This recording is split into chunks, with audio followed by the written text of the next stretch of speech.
এক সাহাবী মসজিদের মধ্যে ঢুকে থেকে জায়গা দখল। এই সাহাবীর নাম হলো ওসমান গনি। জোরে কোন নাম কি? তুইয়া মুইয়া সাহাবী। মসজিদের মধ্যে ঢুকে থেকে জায়গা দখল। কেন দখল? কারণ মসজিদে অনেক জায়গা আছে, কিন্তু এই ওসমান গনি যে জায়গাত নামাজ পড়ে সেই জায়গা দখল করে একজন বসে আছে। আপনারা হয়তো বলবেন, হুজুর ওসমান গনি নামাজ পড়ার জন্য কি আলাদা জায়গা নাকি?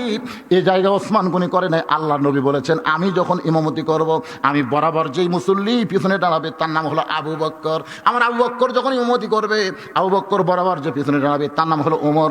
ওমর যখন ইমামতি করবে, ওমর বরাবর পিছনে যে দাঁড়াবে তার নাম হলো ওসমান। আমার ওসমান যখন ইমামতি করবে, ওসমান বরাবর পিছনে যে দাঁড়াবে তার নাম হলো আলী। আর আলী যখন ইমামতি করবে, আলী বরাবর পিছনে, আলী বরাবর পিছনে কে দাঁড়াবে? নবী চুপ হয়ে গেলেন। সাহাবীরা জিজ্ঞাসা করে, ইয়া রাসূলুল্লাহ, হযরত আলী যখন ইমামতি করবে, আলী বরাবর পিছনে কে দাঁড়াবে?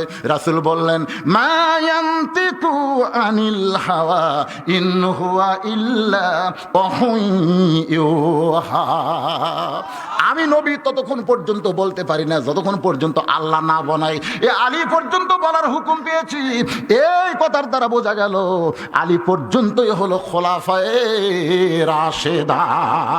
সুবহানাল্লাহ। তাহলে হযরত ওমর যখন ইমামতি করবে, ওমর বরাবর পিছনে কে দাঁড়াবে? যদি না বুঝা থাকেন তখন বুঝতে পারেন না কে দাঁড়াবে, আরো জোরে জোরসে বলুন। কিন্তু আসিয়া দেখে না, আসিয়া দেখে জায়গা দখল। ওসমান গনিকে জানি ওটা রাখাল তাই। আসিয়া দেখে কি দখল? জায়গা দখল হয়ে গেছে।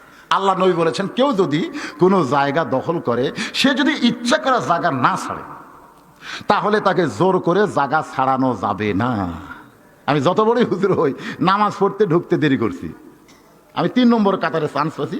চান্স পাই দেখি আমার সামনে যে নামাজের নিয়ত করবার চাচ্ছে সে হচ্ছে একটা ভ্যানালা।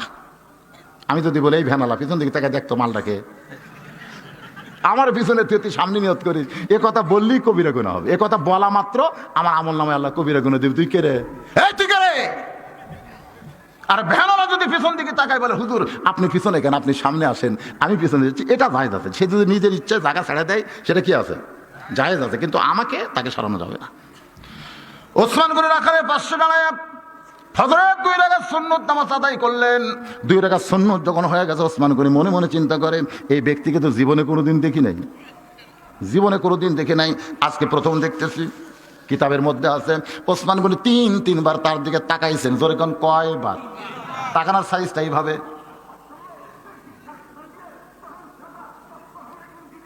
এই 2 বার তাকানোর পরে যেই রাখাল চিল্লে উঠছে, এই বারবার আমার চেহারার দিকে তাকাস কেন? আসলে শিক্ষিত মানুষের দিকে আপনি 1000 বার তাকান, তার কোনো সমস্যা হবে না। কিন্তু মূর্খ মানুষের দিকে 2 বার তাকালে কিন্তু রাগ করবি। জোরে কোন কথা ঠিক কিনা? আপনারা সারা রাত যদি আমার দিকে তাকায় থাকেন, আমি কি বেজার হব?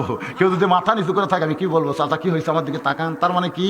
আমাকে দেখবেন, আমি যত কালো হই না কেন, যত খারাপ মানুষ হই না কেন, আপনার একজন কোরআনের আলেম হিসেবে তাকাইলেই জীবনের সগীরা গুনাহ মাফ হয়ে যাবে।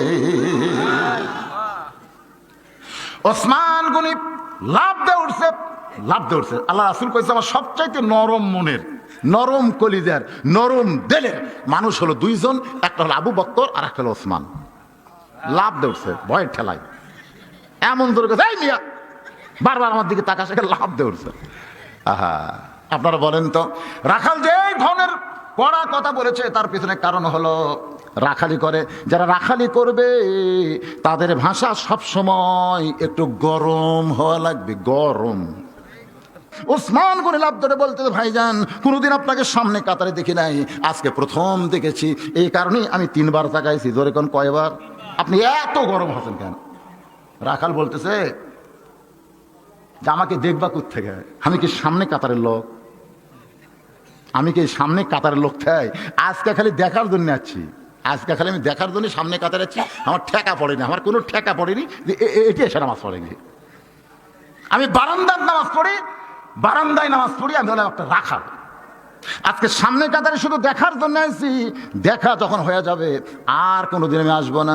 ওসমান গনি আবার চপ করে বসে রাখালের হাত ধরে বলতে, ভাইজান আপনি আজকেই দেখতে পাবেন, এই গ্যারান্টি কি আপনার কাছে আছে? আপনি যে বলতেছেন আজকে দেখা হলেই আর ভিতরে আসবো না, আপনি কি দেখতে পাবেন? রাখাল বলতেছে, অবশ্যই দেখতে পাবো, পাবো না কেন?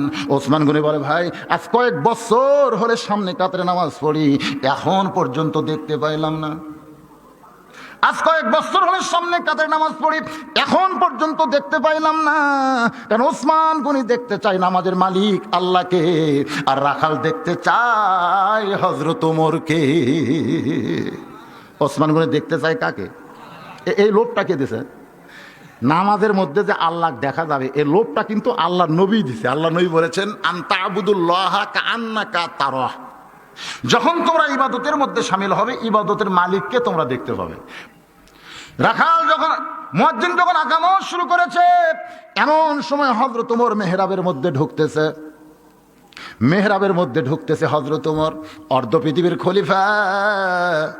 হযরত ওমর মেহরাবের মধ্যে ঢুকতেছে। আপনারা চিন্তা করে বলেন, হযরত ওমর মেহরাবের মধ্যে ঢুকতেছে মসজিদের দরজা দিয়া না মেহরাবের দরজা দিয়া?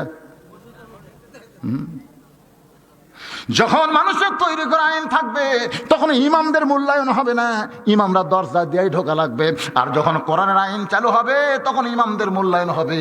ওদের মেহরাব থেকে আলাদা একটা রেস্টরুমের দরজা থাকবে। নামাজ ফরজ পড়াই, হুজুর নাই, হুজুর নাই। আমরা কাবার ইমাম মদিনার ইমামকে দেখবার পাই না, নামাজ পড়াই, পড়ার সঙ্গে সঙ্গে গায়েব করে আমাকে গুলা দরজা দিয়ে ঢোকে। সেটার মুখের দিকে তাকা থাকে, কিসের মুখের দিকে তাকা থাকে, সালাম কালাম দেয়। যদি ঠিক মতো না হয়, মাস গেলে আর বেতন দিবি না। একটু মনোযোগ দিয়ে শুনবেন। ওমর ফারুক মেহরাবের মধ্যে ঢুকেছে। মুয়াজ্জিন যখন বলতেছে কদ কামাতিস সালাহ, কদ কামাতিস সালাম, সঙ্গে সঙ্গে রাখাল আল্লাহু আকবার। রাখাল যখন আল্লাহু আকবার বলে, ওসমান গনি তখন রাখালের হাতটা ছাড়ে দিয়ে বলে, ভাইজান, ও ভাইজান, ইমাম ভুল করলে মানুষ আল্লাহু আকবার দেয়। এখন পর্যন্ত মুয়াজ্জিনের আকামতের শেষ হয় নাই, আর আপনি আল্লাহু আকবার কেন বললেন? রাখাল বলতেছে, এই জন্যই তো তুমি কানা, এই জন্যই তো তুমি কানা, এই জন্যই তুমি দেখবার পাও না। আমি কি জন্য আল্লাহু আকবার কইলাম মিয়া, তুমি জানো না? পিছন থেকে এক সাহাবী দৌড়ে এসে রাখালের হাতটা খপ করে ধরে বলতেছে, এই পাগল, এই পাগল, তোর সামনে কাতারে দেখি আমার গন্ডগোল মনে হয়েছে। তুই কোনোদিন সামনে কাতারে দেখি নাই, আজকে তোর সামনে কাতারে দেখি আমার গন্ডগোল মনে হয়েছে। তুই যারে কানা কানা বলতেছিস, এই মহামানবকে তুই চিনিস? তুই যারে কানা কানা বলে তাচ্ছিল্য করতেছিস, এই মহামানবকে তুই চিনিস? যে এতক্ষণ তোর হাত ধরেছিল, এই মহামানবকে তুই চিনিস? রাখাল বলতেছে, আমি কেমনে চিনবো? আমি বারান্দায় নামাজ পড়ি।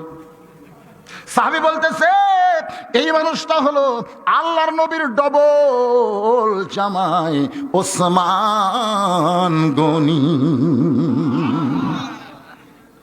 রাখাল থরথর করে কাঁপতেছে।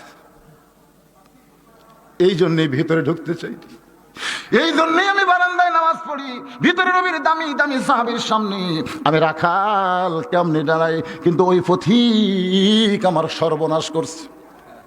ওমর ফারুকের দিকে ভাবে আঙ্গুল দেখায়, বলে, ওই পথিক আমার সর্বনাশ করেছে, ওই পথিক আমার সর্বনাশ করেছে। ওই পথিক আমারে কইছে, ওমরকে যদি দেখবার চাও তাহলে সামনে কাতারে নামাজ পড়বে। সামনে কাতারে দাঁড়াইলি মেহরাবের মধ্যে যে মানুষটাকে দেখবে ইমামের মুসাল্লায়, তিনি হলেন হযরত ওমর। আমার সারা জীবনের সাধনা একটা বার শুধু হযরত ওমরকে দেখতে চাই, শুধু হযরত ওমরকে দেখতে এসে ওই পথিককে যদি মেহরাবে দেখতে পাই, এখন তোমরাই বলো, আমার লোকমা দেওয়া ছাড়া তো উপায় নাই। আমি আল্লাহু আকবার লোকমা দিয়া ওই পথিককে মেহরাব থেকে সরাই দিব। ওই জায়গায় হযরত ওমরকে আমি এক নজর দেখতে চাই। হাজার হাজার সাহাবীরা কান্দে। সমস্ত সাহাবীরা যখন কাঁদতেছে, রাখাল চিল্লায় বলে, আল্লাহ, বারান্দায় নামাজ পড়া ভালো, এই ভিতরে কেন কান্দা কান্দি শুরু হয়ে গেল?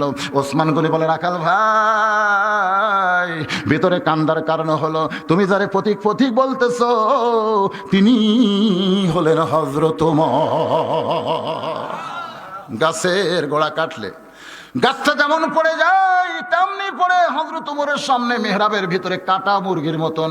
রাখাল ছটফট করে আর বলে, ইয়া আমিরাল মুমিনিন, আমি আপনাকে তওবা পড়াইছি, আমি আপনারে মুনাফিক কইছি, আমি আপনারে ভণ্ড কইছি, আমি এত কথা বলেছি গো আমির, আপনি অধম রাখালকে কিছুই বলেন নাই। সমস্ত সাহাবীরা চিল্লা চিল্লি শুরু করে দিয়েছে, এই বেটা কোন পাগল রে, কারে তওবা পড়াইছে, কারে মুনাফিক কইছে, কারে ভণ্ড কইছে, এ কোন দিক দিয়ে ঢুকলো? এতক্ষণ পর্যন্ত পর্যন্ত মেহরাবের মধ্যে ধরে রাখছে কে? সমস্ত সাহাবীরা যখন চিল্লি শুরু করেছে, কারণ কার সামনে কি কথা বলতেছে, যে রাস্তা দিয়ে গেলে শয়তান 40 দিন যায় না, ধরে কোন কথা ঠিক কিনা, সেই মানুষটার সামনে এমন কথা বলছে। সমস্ত সাহাবীরা যখন চিল্লি করে, এমন সময় হযরত ওমর এভাবে আসমানের দিকে 2 হাত তুলে বললেন, আতিউল্লাহ ওয়া আতিউর রাসূল ওয়া উলিল আমরি মিনকুম, আল্লাহর আনুগত্য করো, নবীর অনুসরণ করো। আমি যদি তোমাদের ইমাম হই, নেতা হই, আমির হই, তাহলে তোমরা কি আমাকে মানো? সমস্ত সাহাবী বলে 100 বার মানি, 1000 বার মানি। তাহলে একটু ধৈর্য ধরো, একটু চুপ করো। আমারে তওবা বলাইছে, আমারে মুনাফিক কইছে, আমারে ভণ্ড কইছে, বিচার হবে। এই বিচার উমর বিচার করবে না, এই বিচার হবে আল্লাহর কোরআন দিয়া। লিল্লাহি তাকবীর।